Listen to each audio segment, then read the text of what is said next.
An unemployed black woman pretends to be white, and the number of job offers she gets go way up. This is an interesting article on Techieville by Yolanda Spivey. Yolanda Spivey is a black woman. She was unemployed 2 years. She applied to over 300 open jobs in insurance, which is where she worked for 10 years, definitely her area of expertise and experience. She did not get a single response. She went back to college, finished her degree, applied again, wasn't getting any responses to the jobs she applied to on Monster.com. So Monster has a diversity questionnaire which asks you about your race. You can decline to disclose that.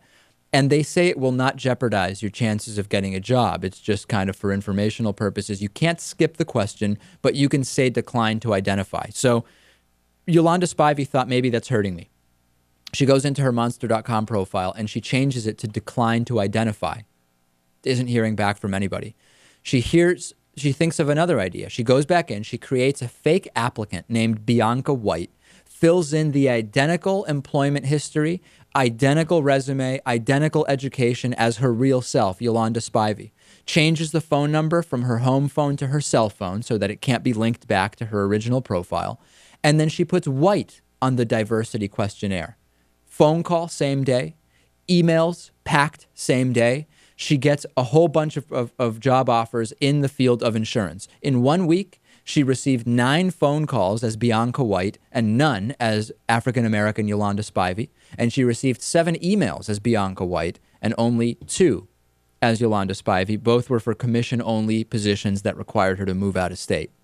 Now, what do you think about this? I'm not surprised. When I first read about this, I said, yeah, there's a lot of individuals who want to hire specifically white people. I'm not surprised in any way. Right. But this is really kind of like this is an A/B test in a compelling way that really shows it's the same credentials. She just changed her name and race. Yeah. And of course, it's probably even more possible that if she pretended to be a man, that might have gone up too, because we know that there's still a lot of, bad stuff going on, inequality in that department. I actually had a similar situation, which is I messed around with this. When I was in undergrad, I think I was a junior or something like that. In my summer of junior year, I started applying to a bunch of different jobs, and I saw this diversity question. Now, according to the U.S. Census, I'm Hispanic, right? I'm born in Argentina. My first language is Spanish.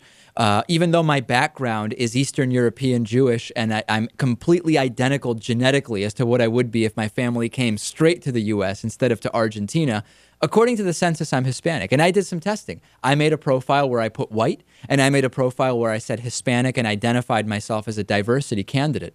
And it's very anecdotal. I don't pretend to say it was any kind of scientific study, but the results mirrored what Yolanda Spivey had here, which is that there was more interest, more callbacks, and more interviews under my white David Pakman profile. So again, completely anecdotal, but interesting that Yolanda did this. Yeah, I think the results pretty much speak for themselves.